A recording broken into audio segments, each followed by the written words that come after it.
this is a very difficult day for Afghanistan. It's a very difficult and emotional day for all of us. We just had one of the most horrendous atrocities against humans and against human rights happening in Kabul, as well as in Nangarhar, attacks on civilians. One of the key violations of human rights in Afghanistan, which is why I think this conversation about human rights and peace is also important. Because when we talk about human rights and peace, sometimes people think it's similar with justice, more with justice, but also with peace. Some people try to frame it as one against another, or one before another, peace before justice. Or do we really have to push so hard for human rights? What if it becomes an obstacle to justice? Well, a peace where human rights are not valued, a peace where human rights are not respected and upheld, it's not peace. It may be a temporary cessation of violence, but it's certainly not peace, because peace means an environment where human rights of all citizens are upheld, where dignity of everyone, human dignity of everyone is respected, regardless of their gender, regardless of their economic status, regardless of their religion, language, ethnicity, where they come from.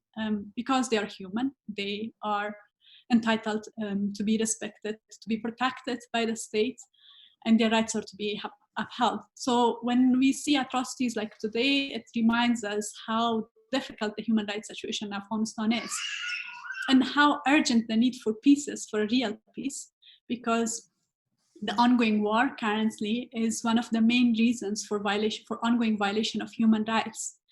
We only see the news, we hear the news of the attack, and we see the number of casualties, number of deaths, number of injured.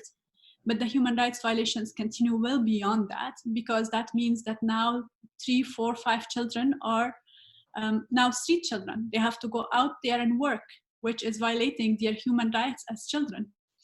It means that they are more vulnerable to sexual abuse because they are on the streets, more vulnerable to physical abuse because they are on the streets. They are deprived of their basic right to education because they are on the streets. It means that a family has lost their key breadwinner, so they are facing severe poverty, which means that it limits their access to healthcare, which is basic human rights. So human rights is not some fancy concept that's only for Sweden. It's everything that we live on a daily basis. It's the ability to utilize services when you're sick. It's about being respected and treated equally when you go to the Afghan Japan hospital if you feel like you have symptoms of COVID-19. Respecting your human rights is that you are respected, you are taken in by the hospital without any discrimination, that you are treated fairly, and you receive the healthcare that you need as a human and as a citizen of this country. And so as the war goes on, we have more and more people who are vulnerable, and we have more and more people who have more challenges accessing their human rights. You all know about people with disabilities. Afghanistan has one of the highest number of people with disabilities in the world, partly due to a great part due to the war.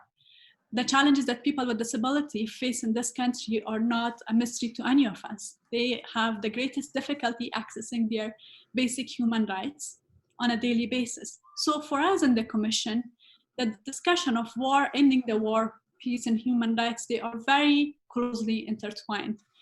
When we look at the ongoing war, we see how it's impacting people's access to justice, people's access to their economic and social rights, people's access to their political rights, the fact that people cannot go out and vote because they're worried about insecurity.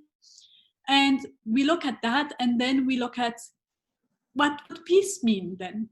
Peace would mean an opportunity where people's is not limited, meaning that more and more Afghans have easier access to healthcare, to education, to political expression, to free media, to the whole range of human rights that every human should be able to enjoy. So for us, it's very important that we get this process right, that this process does indeed lead to peace. That it's not just a political deal that will continue the misery that Afghans live in, and even worsen the misery that Afghans live in, because not only we haven't expanded the rights, but we have taken away the rights of several groups because of their gender or their religion, or a variety of other reasons. So it's a difficult situation. It's a difficult context in which we are operating. And for an agenda like human rights or any agenda to succeed, you need to build a broad alliance. You need to find allies who will stand up for these issues and push them to make sure that they are included in the negotiations and beyond. What's our strategy for that? We know that we have some natural allies. We know that media are our allies in our fight for human rights. So we try to utilize them to the extent possible to make our message heard. And work with them to increase awareness and bring attention to human rights issues. We know that young people are our allies because they want lives better than their parents, and they want to have dignified lives, and they have some exposure to the ideas of human rights. So they are allies among the young people with us. So how can we make the language of human rights less legal and more interesting and more appealing to the young people, so that they will be speaking about these issues as well? Each of you are a voice, each of you have power and impact, so each of you speaking about human rights makes that agenda more relevant.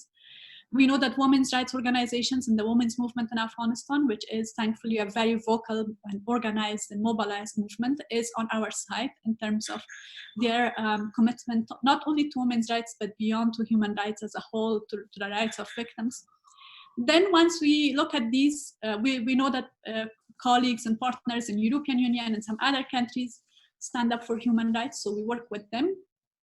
The allies part is easier because you have people who are already on your side. So you reach out to them saying, I have this particular message. I want you to highlight this. I want you to speak up about civilian casualties. I want you to speak about police brutality. I want you to speak up about women's decision-making power. How many women will be in the next Afghan cabinet? You have to speak up about this.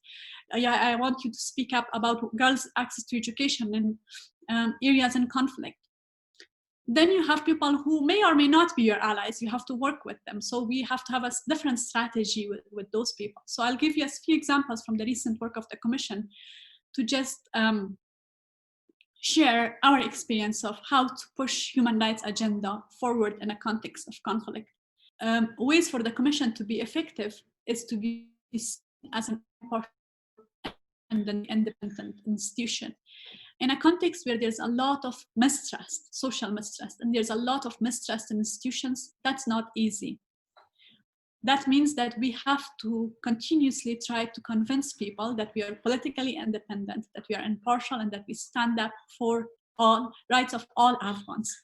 And for that, our work, of course, has to show that. We have to show that in the way that we do our work. So we have been very consistent in our messaging on victims, for instance. We say all Afghans who are victims of any kind of atrocities, regardless of who has committed these atrocities, are victims, and they should have a right and they should have a voice in the process. If your son was killed in an airstrike by the American forces or Australian forces or some other international forces, your grievances, your voice is as valid as someone who lost a child in a suicide attack by Taliban or Daesh.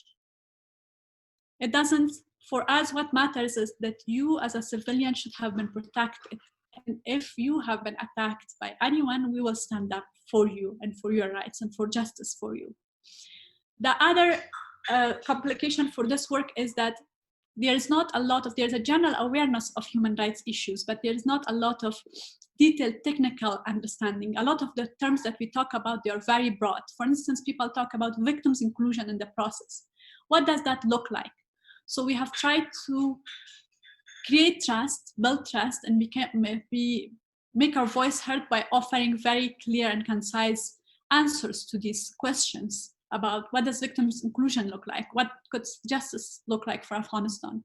What do we mean when we say human rights? And that has been part of our advocacy in our work, targeting also Taliban to make sure that we have as wide an alliance for at least for some of the human rights issues as possible. Once the US-Taliban agreement was finalized, there was a discussion about prisoner exchange. And we noticed that even before the prisoner exchange started, as soon as the agreement was signed, we noticed that a lot of the discussion was very political, but the human rights aspect was completely missing from the discussion. So there were a lot of people were concerned that these are terrorists, they will be released and they will start attacking again, or they will join the ranks, which is a very legitimate concern. Or there was discussion of this is a key leverage for the Afghan government. Why is the Afghan government giving this leverage up? Or should it not? And we said, wait, let's look at this from a human rights perspective. The rights of these prisoners themselves, are they held the way they are held by the Afghan government, for instance? Have they been through a due process? Have the allegations been investigated? Have they had access to fair trial to defend themselves? And then questions related to victims. How many of these people have allegations of war crimes or crimes against humanity? And if they do, and if you release them, what does it mean for the victims of these incidents, for the Afghan people? We also asked questions about those being held by Taliban. When they were hostages with Taliban, how were they treated? That any organization, independent organization, had the opportunity to visit them and to see if their human rights are being, as detainees, are being respected. We also asked questions and made suggestions about access to justice post-release. If you have been tortured while in prison with the Afghan government or while held by Taliban, do you have access to justice? What happens to people who have been tortured or mistreated as prisoners and detainees? So we put out this open letter and we addressed US and the Afghan government and Taliban. And the idea was we will bring attention to the human rights, to aspects of this issue, to the Human Rights Commission role in the process, reminding everyone that at every stage of the process, now it's prisoner release, tomorrow it's negotiations, later it's about integration or ceasefire. At every stage, we'll have our eyes open and look at issues from a human rights perspective, and we'll hold all sides to account. But also to remind the public about the human rights aspects of this discussion. We sent the letter to all three parties. We had discussions with the Americans and the Afghan government. To some extent, they said they will try to consider our recommendations. But what mattered to us was that at least we managed to have a conversation, to generate a conversation about the human rights aspect and the victims' inclusion in the process at this stage. Of course, we would have liked to know, and still I'm pushing still to know for the Afghan public, how many of the 5,000 people who are being released were involved in suicide attacks targeting civilians? How many exactly? And if there are 5, if there are 10, if there are 100, being released? What happens to the victims of those suicide attacks? Some of you may be from AEF. What happens to someone who has lost a loved one in the AEF attack or an attack in another part of Afghanistan? And now the person involved in that is being released without justice.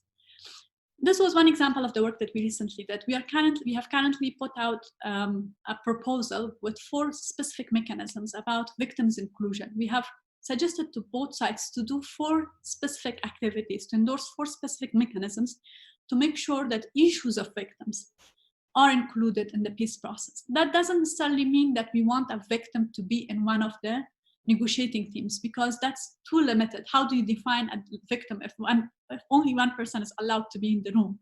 But what are some of the mechanisms through which victims can find a voice and speak to both sides of the conflict? So these are some of the issues, the ways in which we are organizing to try to influence the process to make sure that human rights stays on the table. We have engaged with the members we have sent individual letters to every single member of the Republic's negotiating team. We don't know who is going to be on Taliban's negotiating team yet. It's not final. But everyone in the Republic's team has received a letter from the Human Rights Commission saying what we stand for and offering to give expertise and advice, but also engage in conversations about human rights and asking them to be accountable to us and to the public about their stances on human rights issues in the negotiations process. We have also sat down with some members of the negotiating team, including the head of the negotiating team and members of the Victims and Human Rights Committee, to brief them on our work and on our demands and offer our expertise again. And we will continue to do this work in every stage of the process. What are some of the challenges with this work?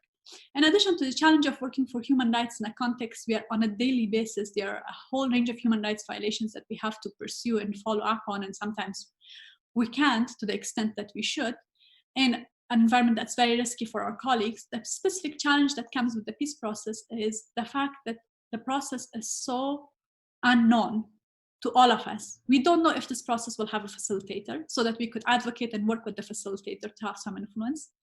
We don't know when this process will actually start. We hope it starts soon. We don't know if it will go as quickly as Ambassador Khalilzad said, 100 days. If so, then there's basically no room for discussion about human rights. It's going to be a discussion about power sharing, and that's it. And that's very, very scary. So all these, and we don't know where the venue of these discussions will be, and if civil society and human rights institutions will have any role. We don't know if the negotiations will have observers, and if so, can we be one of the observers to the negotiations, to be the eyes of Afghan people and watch the process from a human rights perspective. So these unknowns have really complicated our job, because we really don't know how much time we have to work with, and we really don't know.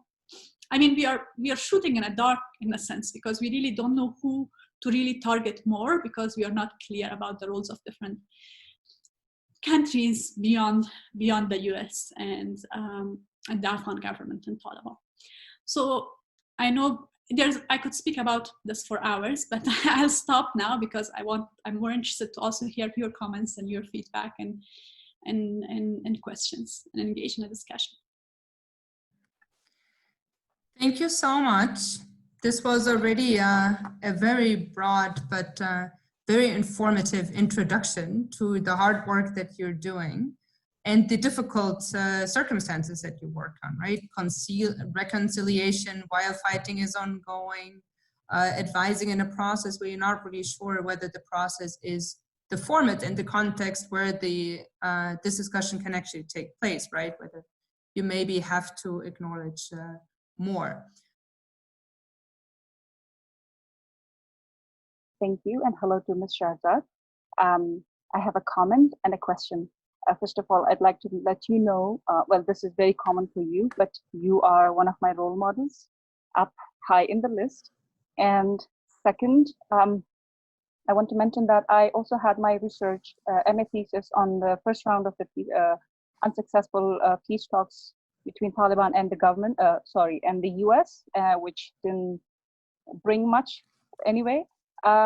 In this regards, I just want to make one point that there's the problem for the domestic problem would be letting go of political interest of the political elites that we have.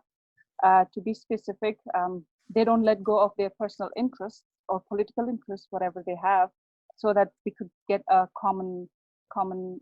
we could reach the common interest. Now, one question is, if we can find how and if there's a way to find a common ground for that.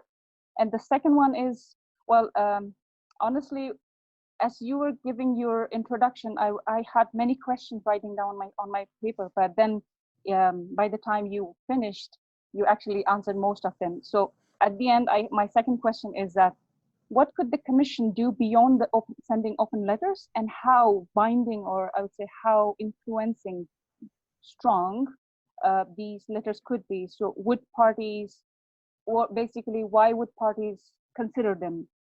Thank you.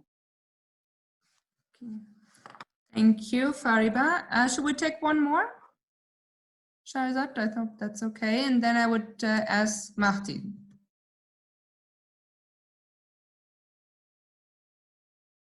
Hello. If I didn't manage you, no, you can talk, Mahdi. Okay, thank you. Can you hear me? Yes. Yeah, thank you, Ms. Shahzad. I know it's a very critical time to be the chairperson of Human Rights Commission. I have a question regarding the negotiating team of the Republic. As you already mentioned in your talks, that you have had discussion with the head of the negotiating team and other members, and maybe somehow you might know some of the processes and the issues and topics that being discussed between the negotiating team or inside the Republic team. My question is that, are there any red lines or particularly a guideline that the negotiating team is following that, or they would follow in the peace process? Is there something like that ready, or at least in a draft, or you think that they don't have these things and it needs to be actually advocated so they could do something and come up with a draft of that kind of guideline or red lines in the negotiating in the negotiations? Thank you. Thank you so much. Shahzad, back to you. Thank you both for those very thoughtful questions. Fariba Jan, I'll start with you. Thank you for your very kind comments. I'm flattered And I'm very happy that you're researching this important issue. On your question, in terms of common ground for political elite and letting go of their interests, of course, it's a key question on any peace process, as you know very well. I mean, a political analysis of that would be that two sides currently are in a situation of stalemate, real or enforced, where they both know that a total victory is not possible. So that the fact that both sides are giving a lot of casualties on a daily basis may motivate them to consider peace negotiations. However, as you also know very well, this conflict has international and regional dimensions, and one of the questions that we perhaps haven't probed into enough in our general discourse as Afghans is the regional dimensions of the conflict. What's the interest of all regional countries in ending this conflict, if any? What's their incentive, and to what extent that incentive then influences the Afghan political elite, particularly in light of quick US withdrawal? And I think as we get closer to the US elections, we will see more and more evidence of regional interest in this process, different interests. And that's why creating regional consensus for the peace process in Afghanistan is very, very important, because the region lives with us. They are not the US, they can't pack and go. So unless they are interested in instability, it would be very hard to discourage our political elite on both sides, including leaders of the Taliban, to commit to something long-term. So I think I don't have the answer for you in terms of what would the common ground be. From a human rights perspective, the common ground would be the lives of Afghan citizens and the interest of everyone, and the duty of everyone to improve the lives of Afghans and to reduce the bloodshed. But clearly that's not the key calculation for everyone, as we know, who is involved in the war. In terms of the Commission, what would we do beyond the open letters? The Commission, we are thinking about a variety of strategies. One aspect is our public advocacy. So publicly advocating for certain positions that are very well defined, to then create an alliance and get others to sign up and say, the EU saying we endorse this position, people in the Afghan government saying we endorse this position, broader political elite saying we endorse this position, pushing for it. But beyond that, also a lot of private advocacy with all these stakeholders, trying to convince them that if they're interested in a long-term peace, they have an interest in pursuing a human rights agenda or allowing the space for a human rights agenda. Also reminding the Afghan government about its international obligations to human rights and about our own laws and legal obligations to human rights. Additionally, in addition to our private advocacy and public advocacy, we also offer expertise. So on specific, as the peace process moves forward, we plan to release a series of briefing papers on various aspects. For instance, when there's a discussion about justice, justice is not just criminal justice. What would reparations look like? What would a truth commission look like in the context of Afghanistan?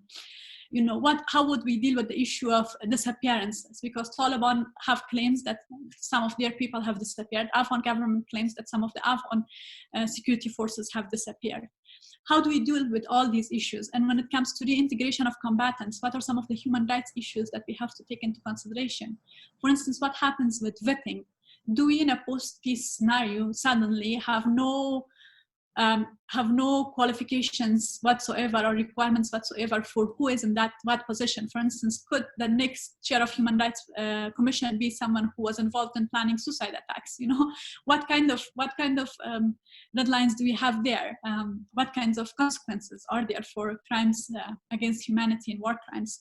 So offering expertise on that and reminding the parties about our international obligations, our own legal obligations, and where necessary also duties and obligations according to Islam. Why would we have influence? It's hard to say that we would, and to what extent. I'd be very honest with you. We are doing what we can. We feel like our power or our strength will come from the Afghan public because they are a constituency that's really missing in discussions about peace. It's all about political elite, but we know that a lot of issues that we raise. It's very important to ordinary Afghans, to the victims that we talk to. I don't know if you have seen on the Commission's social media, but we currently have an ongoing campaign on put the guns down. And that has allowed us an opportunity. It has really been eye-opening because we have been talking to men and women from across Afghanistan, literate, illiterate, rich, poor, and everyone has been harmed by this conflict in a way. And they want it to end, and they have specific expectations. So I think part of our strength and credibility will come from really allowing those voices to be heard and creating a platform for broader civil society. We don't see ourselves as just one institution. We see ourselves as part of the broader ecology of the civil society and media organizations in Afghanistan, a broader network for human rights. Nationally, and of course, as a human rights institution and an A-status institution, we have a regional and international standing that we also hope to utilize in the peace process to raise our voice in UN Human Rights Council and other international platforms that we get because of our status for human rights issues. The other work that's ongoing and will continue beyond peace process is documenting human rights violations. Now, a lot of people say, what's the point of documenting? You know, you keep saying 15 people were killed and you have the full list of the 3 children that were also injured in this incident. What does that mean? We think about long term, about the future. We think that there will be opportunities for justice and accountability. We hope, we are working for it. And if ever there was, we need the stories of these victims. We need the details. We need to know what happened, why it happened, where did it happen, who was hurt. I'll give you one example of our work that was recently utilized in an investigation looking at the allegations of war crimes and crimes against humanity committed by its forces in Uruzgan. They have used some of the Commission's documentation of civilian casualties for this investigation, both the media and the government. So there are ways that what we do today will hopefully be utilized in the future, and also that the victims will feel they are not completely forgotten. And if there is work on a structure post a settlement that will consider human rights issues, then we can come in and advise the government, the campaign government on this. As we do right now, the Commission is part of the legislative process, so every law that is made in Afghanistan, the Commission comments on it officially, and has the right to sit in those meetings and comment, evaluate the laws from a human rights perspective. So hopefully creating a more human rights friendly legal framework, for instance, the laws on anti-torture. Mehdi John, on your question regarding the negotiating team, from what I understand from my conversation with the negotiating team, they have been divided to 4 different committees. One committee is specifically working on preparation, and so they are reaching out to civil society, to the Commission, to others, to prepare themselves on substantive issues and to reach an agreement. We have to acknowledge that the Republic's negotiating team is a diverse team, and there is not necessarily unity of opinion on all issues. There will probably be more disunity of opinion when it comes to issues of power sharing. We are hoping that on issues related to human rights, we can create some unity of opinion through lobbying with all of them and working with all of them. I'm not aware of them working specifically on a set of deadlines, but I know that they are talking about principles, they are talking about issues that they don't want to compromise on, including the 2nd chapter of the Constitution. Is there a consensus among the negotiating team on this? I'm not sure. I know that that 2nd chapter of the Constitution and the Republic are 2 things that they have been talking a lot about, and from a human rights perspective, the 2nd chapter of the Constitution is very relevant. However, what we hope to, perhaps naively, is slowly move the conversation to a place where we can offer a set of principles for both sides to endorse. Because in an ideal situation, you will also get the Taliban to endorse some human rights as a set of principles. For instance, to get both sides to agree that they will not include blanket amnesty for war crimes and crimes against humanity in the agreements that they sign. To get both sides to agree that they will commit to some form of truth-finding commission or structure. To get both sides to agree that women's rights will not be shrank or further limited. Of course, these sound like pipe dreams considering the Taliban, but the most successful way to protect these agendas in a peace process is to get as much possible consensus from both sides. Because if these issues are seen as issues of just one side, then of course, one side has to compromise. And we are very, very, very worried about what that compromise would look like. I hope I have somehow responded to the questions. Sorry. Thank you very much. That was really, really interesting. And we also learned something about the machine room of your work, which is, of course, extremely interesting to us. I would continue with the next two questions if you're still up. We have Mushtaba and then Irfanullah. I'll unmute you first. Hello, can you hear me? Yes. Hello, everyone. And this is Mushtaba Hashimi. I hope everyone is fine and safe from coronavirus. Thank you, FES team, for organizing this important roundtable discussion. And thank you, Ms. Shahrzad, for sharing your information and giving us hope. Before having my question, I would like to have a short assessment of human rights situation during Taliban regime and afterwards. Unfortunately, in the last decades, the primary and fundamental rights of people living in Afghanistan were constantly violated by different ideological authoritarian regimes, insurgents, and local armed groups. Well, reports by human rights organizations clearly states that the highest number of human rights violations occurred during Taliban regime. And from establishment of the new government on, Taliban continue violating basic human rights and in areas under their control. They execute innocent people for false reasons, like cooperation with government. Women in those areas are denied of their basic rights, and children do not have access to modern education. On the other side, Taliban indiscriminate attack, kill thousands of civilians each year. So, considering Taliban human rights violations, their persistence on domination of their interpretation of Islam in most of the country's affairs, which also in many aspects is against the Declaration of Human Rights. My question is that, is Human Rights Commission ready to make compromise with such a group for the sake of relative peace and stability? And if yes, on what areas? And my second question is, do you foresee a political settlement as an end to the peace process, or you foresee continuation of war? Well, at the end, I just want to say that for me, and I'm sure for many others, the prospects of peace is blurring.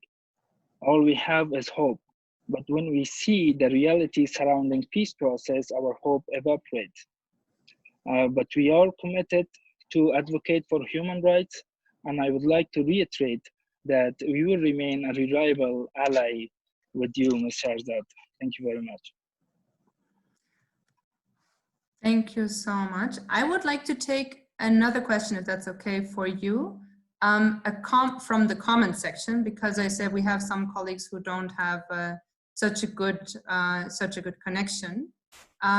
So Masiha, she asked if there could be an observer team of youth in the peace talk. I think that's a good connection to the alliance questions, that the Commission could facilitate a larger inclusion and maybe being it just to get a sense of control through observing the processes.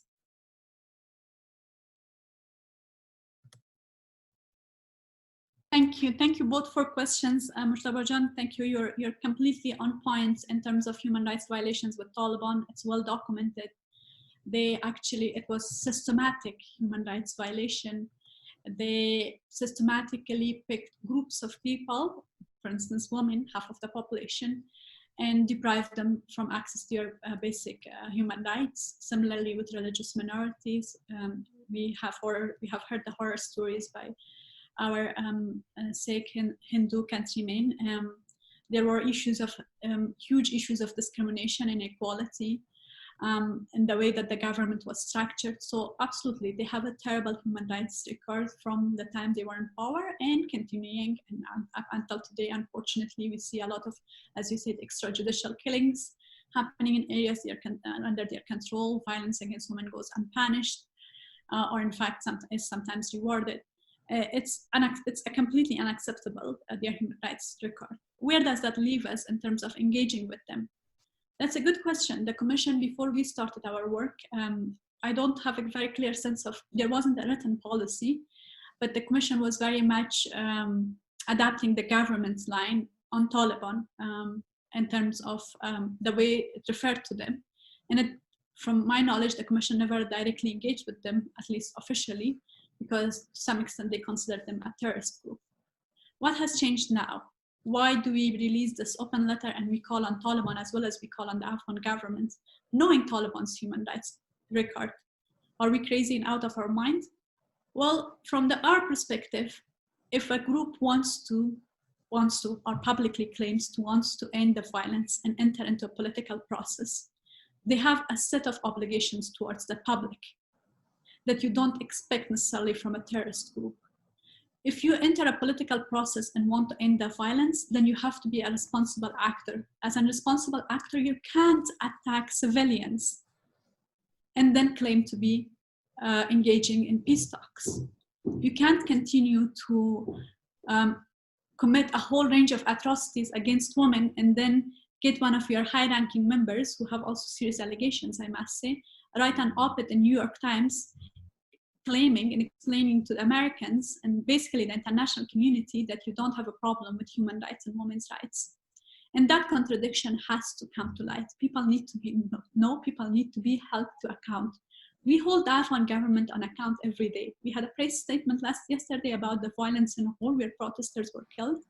And according to our findings, the protesters were unarmed. So we're holding the government to account for firing on protesters. We hold the government to account every day for its failure to just women victims of domestic abuse. We are also now holding Taliban to account because they say that they want to be a political party and they want to be part of a settlement, part of a peace talk, and eventually part of a government. So we feel the more constructive way for human rights and for the rights of citizens of this country, rather than ignoring them, is to engage them and to hold them to account and to ask them these difficult questions on human rights directly. And to also share our expectations with them that if you plan to be part of the government, you will be held to account to this particular standard, and you can't get away with the atrocities. Will we compromise on human rights with Taliban? We are not a party to the conflict, so we won't be making any decisions in terms of the agreement that's made with the Taliban. The Commission, initially when I started my work in the Commission, there was discussion, because I had also attended Doha, there was a lot of discussion that I would be one of the people on the negotiating team. Communicated privately and also publicly with the Afghan government and international community that the Commission is not interested in being a part of negotiating team. We want to preserve human rights, so why not be a negotiating team? If we were a negotiating team, we could advocate for human rights. Because we don't want to sign an agreement that compromises human rights in any way. We want to be an independent body that can hold with courage both sides to account. So that if we are saying Taliban committed these atrocities, Taliban don't go and say, oh, you're just saying this for political reasons because you're part of the government's negotiating team. This is some political position. We want to have that credibility to hold both sides to account. So we are saying we want to be outside the negotiating teams. We want to observe the process as an independent entity. And we will be in no position to compromise human rights with the Taliban because we are not entering the agreement with them. But if there are compromises, we want to have, first, we want to have the space and platform to advocate to the extent possible that there are no compromises. And if we see things are moving in that direction, to have the freedom to raise our voice. Because if we are part of the negotiating team, then we can't speak against the negotiating team and the agreement that it's making. So we are hoping that this position will allow us to be a very loud and clear voice to prevent compromises on human rights to the extent possible. I want to give you a lot of hope, but I can't. I know, as you said, my hopes, I'm also very concerned about the process, deeply concerned about the process, about lack of transparency, about the fact that we don't really know who will be making these decisions. In fact, the decisions will probably maybe made even outside the negotiating team by powers to be. So I do have my concerns and my cynicism, but we still have to keep fighting for what we want, for our ideal position. In terms of will this political settlement end the conflict and the war, my honest response to you right now with all that I know is no, but I don't know. is that I don't know if it will end the war. It will end the violence. It will bring peace. But this is the best shot that we have, at least in reducing bloodshed, reducing daily murder of Afghans, be it soldiers or civilians. So I'm hoping that by investing on this process, by watching it closely, monitoring it closely, that we will at least reduce some level of misery in the short term, and in the long term, we will actually end up having peace. But I can't say that with confidence for the same reasons that you have. And thank you for your support for human rights agenda. We need, human rights agenda is not the Human Rights Commission's agenda. It's, I believe, every Afghan's agenda, and we need as many voices as possible on that front. Regarding the observer role for youth, the proposal that I told you that's not public yet, but has been submitted as a draft form, four mechanisms. It's four mechanisms that is aimed at opening the peace process to more outside input from outside stakeholders, including youth, women, other groups that are not heard so much. So if both sides agree to that, that's what we're already lobbying for, because we think the more inclusive a process is, and inclusive doesn't mean that everyone has to be on the negotiating team, but creating mechanisms where they are like, for instance, both sides sit down and listen to a group of young representatives about their aspirations for Afghanistan and for peace. They listen to a group of victims. They listen to women scholars. They listen to business community. We think the more open that process is, there is the more buy-in, more ownership, and more possibility for the peace to endure, particularly for youth, as they are the majority in this country. And it's their future that the decision is being made on. Masiha John, that question was for Masiha, I think. Thank you. Thank you very much. We go for another round because you're still energetic, as far as I can tell. I would go now to Sharif, who raised his actual hand, well, a lot of minutes ago. So Sharif, you have the floor now. You can hear us. Thank you very much, Magdalena John and Bani, and thank you so much, Ms. Akbar, for your time.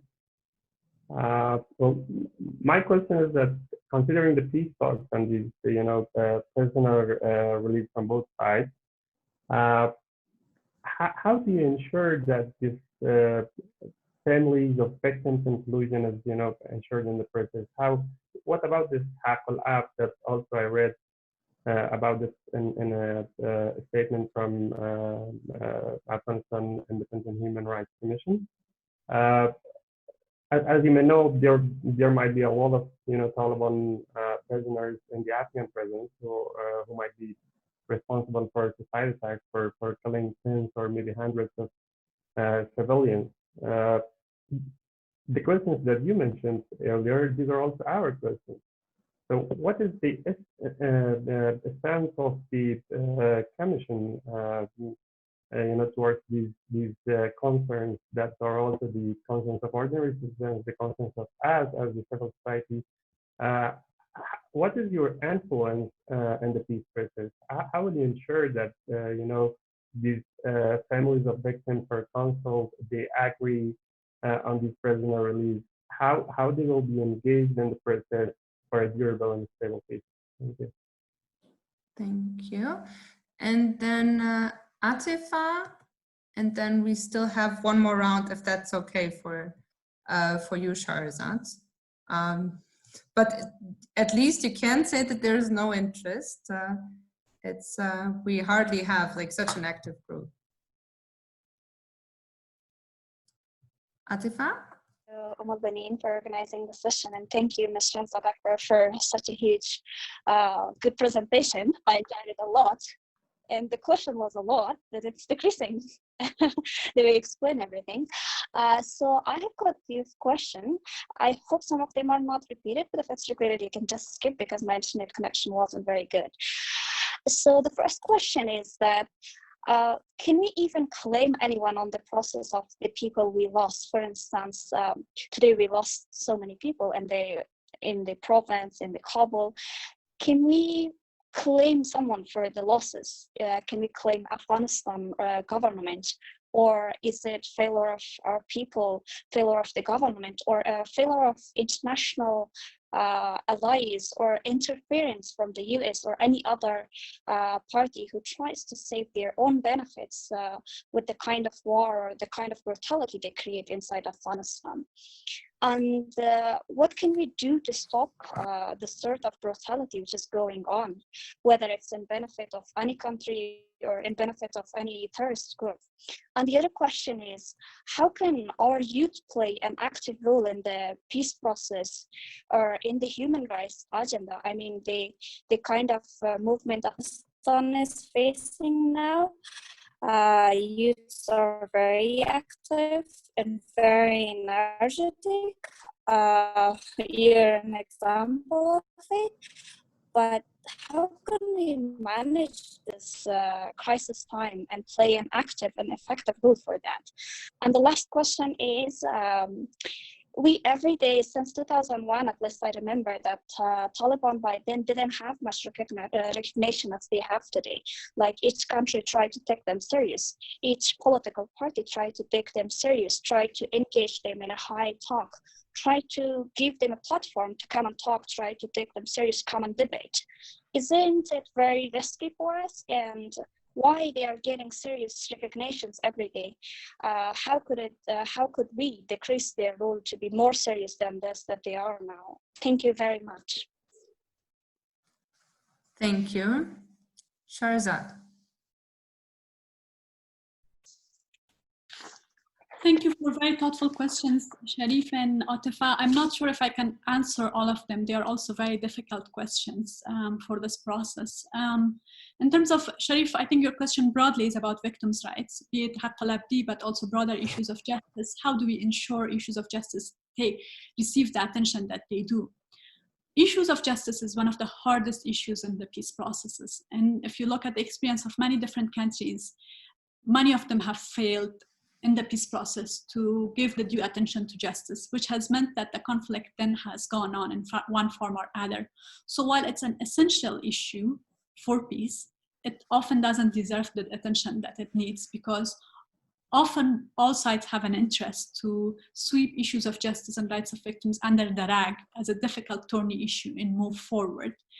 As you know, in Afghanistan with the Bonn Agreement, there was a decision made there to actually not commit to justice. There was this dichotomy created, stability or justice, and the decision was made to go with stability, which the only outcome that we had was a kind of very strong culture of impunity and injustice that fuels the conflict today, till today, I believe. So we are now again at another opportunity for discussions of justice, but it's also going to be a very difficult conversation. You probably have seen the US response to ICC investigation to Afghanistan, and even Afghan government's response to ICC investigation and ICC investigation into war crimes in Afghanistan. There's a lot of resistance from all sides to discussions of justice. So we all have a very everyone who really deeply cares about issues of justice and victims' rights, we have a very difficult job in front of us. And I'm deeply concerned. I think it's going to be one of the hardest battles for human rights in Afghanistan to get victims' voices into the agenda. So at this point, we are looking at what's possible. What's the way that we can create some common ground around issues of justice and victims' rights. The sense of victimhood is something that all Afghans have experienced from different sides. Taliban also put a lot of grievances on the table when you engage with them. So what if we move the conversation from who should be punished to who should be heard, who should be given a platform? And that's the victims of all sides. And listen to them and see how they want to move forward. That's not a deeply satisfying answer, because I'm not telling you we will get all the justice that we want, all the accountability that we want for sure. But what seems possible right now is to continue to push for victims' inclusion in the process, to make sure that they are heard, their concerns and their expectations are heard, and then to advocate for accountability, reparations, and other mechanisms in light of that. But also know that this will be one of the more difficult aspects the conversation on both sides. In terms of the questions, Atifa, the question claim for losses, I think relates somehow to the question of justice. Who's going to be held accountable for all the loss and suffering Afghans have endured? I believe that if we manage to keep a window open in the agreement for justice and for victims' rights, then in time we can work to improve our domestic capacity to deliver justice to victims of war. But also there are international mechanisms like ICC that can link to allegations of war crimes and crimes against humanity and hold parties accountable. But you know, as victims of war, all of us, we know that a lot of the wrongs of the past can't be right in the sense that we have lost who we have lost, and we have scarred and deeply scarred by this war. What we can hope for is that we find in ourselves the collective imagination, the collective power to heal and to move forward and to prevent from a return to conflict.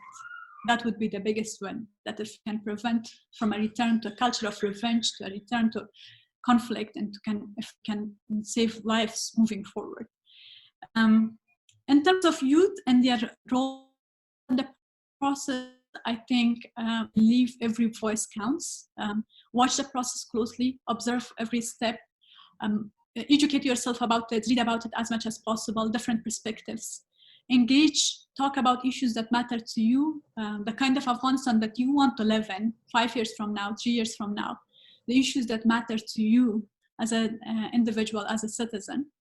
And those voices will have some power. Those voices, when we all stand together, the voice will be very too powerful for everyone to ignore. So I think to the extent that you can have a voice about the process and the values that matter to you in the process. We know what matters for the political elite, but what matters to the citizens should come from the young people like yourself. Okay, Sharif had the 10 seconds follow-up questions.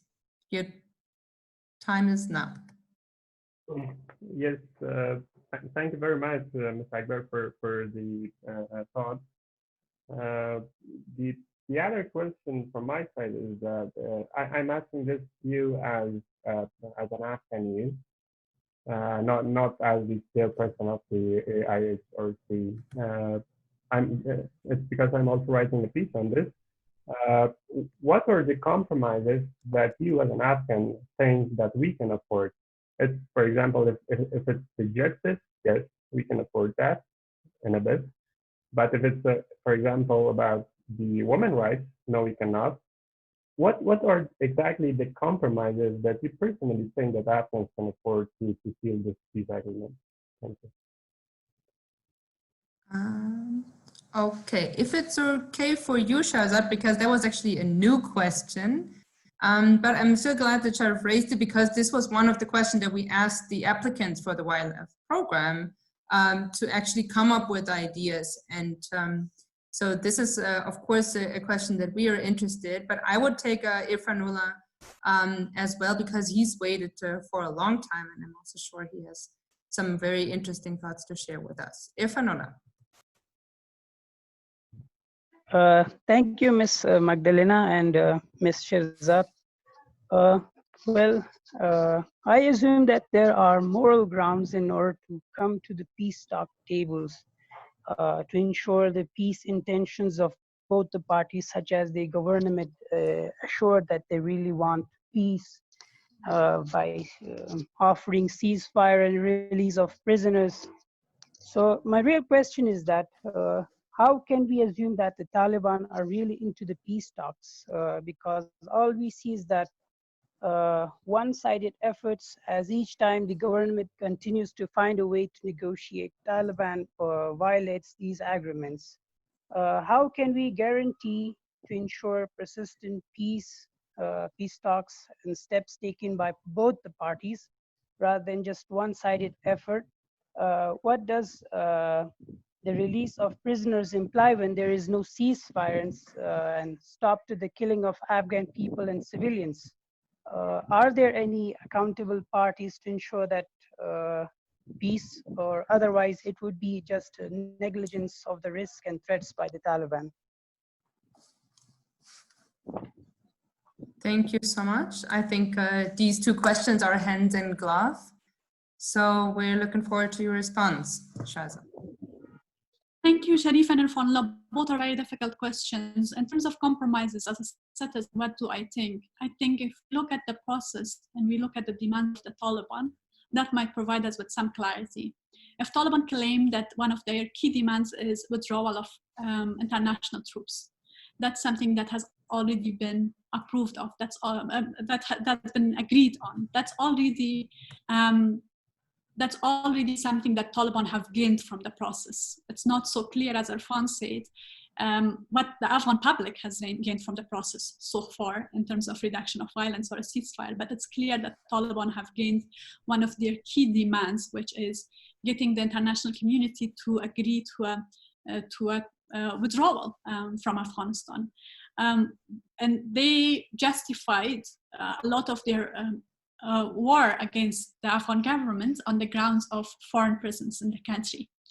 What's the other demand that they have that will require us to compromise? They keep talking about an Islamic government. However, they have so far failed to argue or point out what exactly they find un-Islamic with our current legal framework, our current laws, because the current laws of Afghanistan are, as you all know, and we all know, as a woman, I know this more acutely and in person, first-hand experience. They are in accordance with mainstream understandings of Islamic laws and regulations, and in some cases more strict than other Islamic countries in the region and in the world. So when there's a discussion about compromise, for me, it seems like the compromise would look like Taliban being officially part of the power structure, having the space to come back and join the government as a legitimate force. To me, that seems like, considering the 19 years of war, this is strictly my view as an individual, as a citizen. To me, it seems like providing them with that opportunity, trusting them on their promise of making ceasefire, not asking them to cut their regional ties, but asking Afghanistan's international partners to reduce their presence or end their military presence in Afghanistan. To me, all of those sound like compromises. And the fact that they will be part of the Afghan government in the key decision making positions, despite their background and their record. So when it's talk about compromise, those are the areas where I see compromise is possible.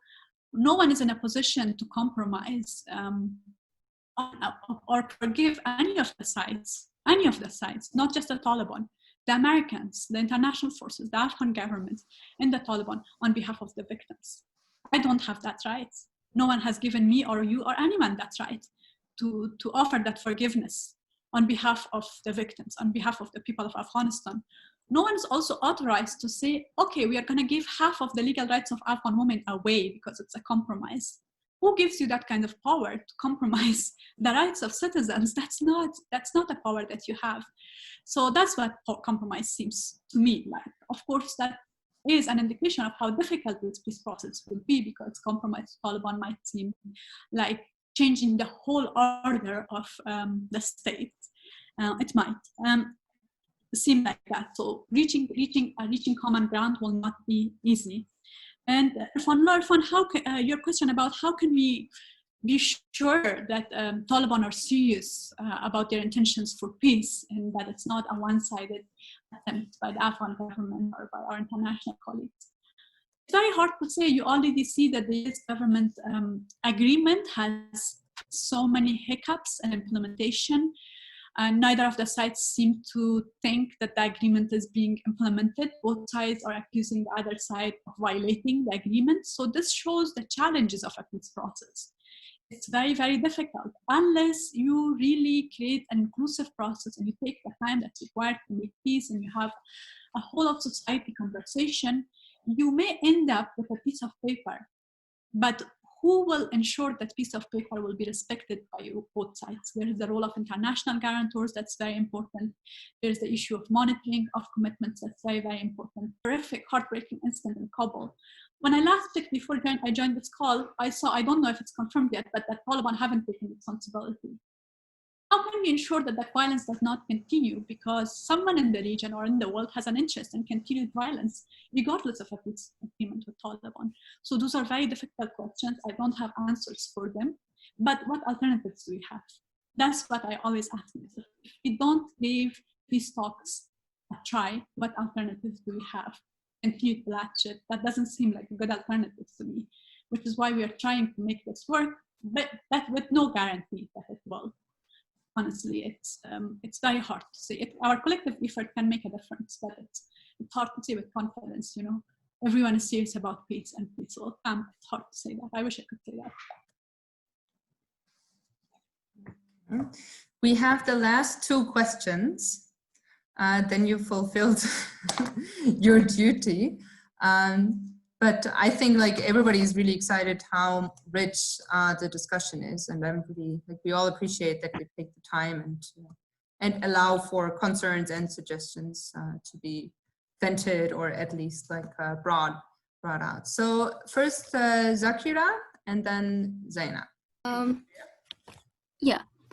So thank you, Magdalena, and also Shahrzad Akbar. And my question is regarding the essence of positive peace, as I'm more concerned about how will the consensus and the principles that are agreed on both sides will guarantee social justice. But I think that was partially answered, and I would go to my second question, that is, how will the current atrocities today that happen today and the use of violence and of course the violation of human rights will affect the negotiation in terms of serving the interest of one side, insisting on a fact. I have read it in an article, the importance of the power in the battlefield, on how important it is for the peace process, that you have to keep it equally, and then that's when you can negotiate essentially or effectively. So do you think the atrocities that are happening today, does that constitute or contribute to more power on the other side? How do you reflect on it? How do you see it? Yeah, that's my question. Thank you. Thank you so much, Zakira. And then Zaina. Yeah. Thank you. Thank you, Magdalena, and thank you, Ms. Akbar. I have always enjoyed your speeches.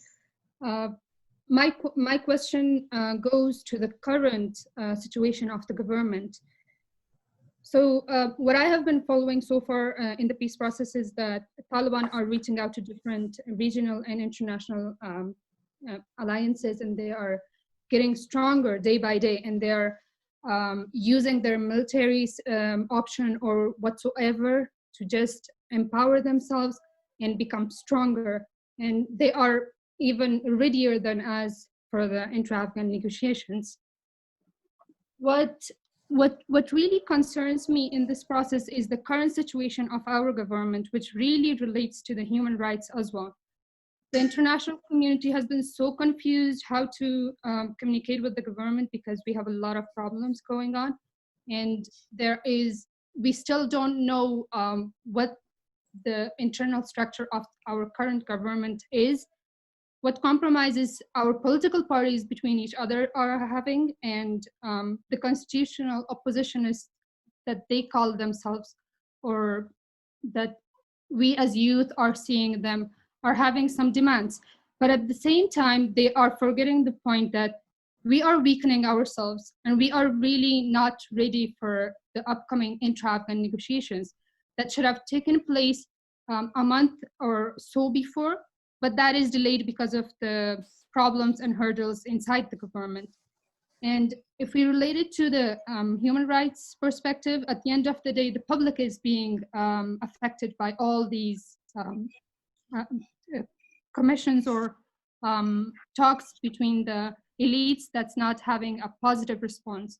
So what's your say on that, and what human rights perspectives that are violated and we are weak on the ground? What say do you have on that? I would love to hear on it, because it's really important for us to become stronger, to unite sooner, and to really have a one source that we can relate to, that this is the government, these are the people who will represent us. And we don't have that right now. Thank you. Thank you. Very much. Brilliant questions, I think, for the end, Charzad. And Thank very current. Thank you, Zakra Jan and Zainab Jan. Zainab, it's always great to hear your voice again. Zainab and I were in AEF together, so it's always nice to hear a familiar voice. On the current atrocities, and yes, as you have pointed out, Zakra Jan, it's a common tactic in the peace processes that both sides try to gain more leverage in the battlefield. However, a maternity hospital is not a battlefield. It's a clearly civilian space, and neither is a funeral. Happened in Nangarhar today. And even trying to gain leverage in the battlefield for both sides, this means that the country is even more wounded, because there's increased hatred, there's increased mistrust, because every day that families are losing their young members from both sides, that means that there's one more family that hates the other side passionately. And that means making peace will be harder. So any day that the bloodshed goes on, we are further from peace, from real peace. It might help in some twisted, strange way. It might help the Taliban or whoever gain some sort of strange leverage, immediate leverage, but it doesn't help peace at all. Especially in the situation of COVID-19, with global calls for ceasefire. Globally, countries across the world are asking for ceasefire. UN has actually asked for ceasefire. The Association of Islamic Countries have asked for ceasefire. And continuing the bloodshed in Amazon with COVID-19, with in so many ways, human rights is already compromised because of COVID-19 and the response to COVID-19 and starvation and anger and unemployment and the pressure on the economy.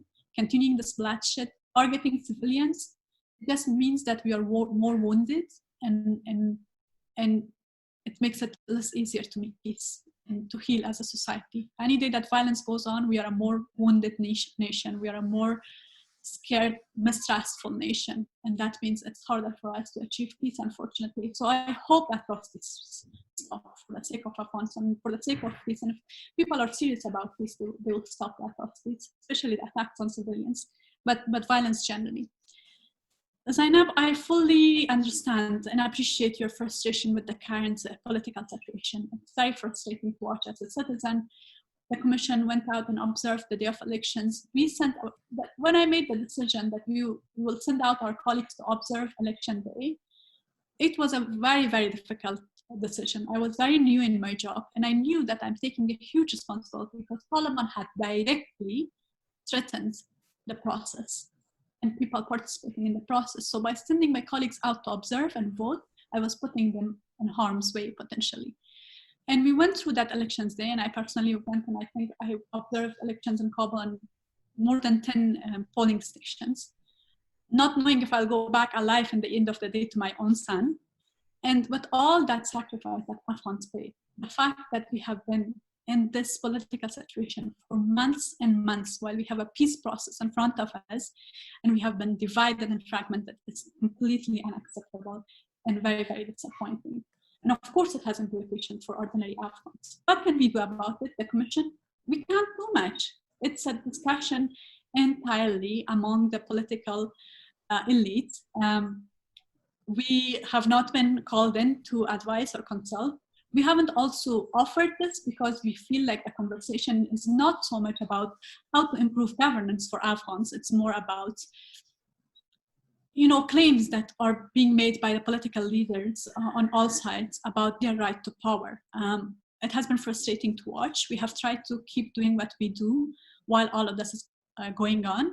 We hope, sincerely hope, that it ends soon and that we are strong, that the Republic is in a stronger position to negotiate for peace. Okay.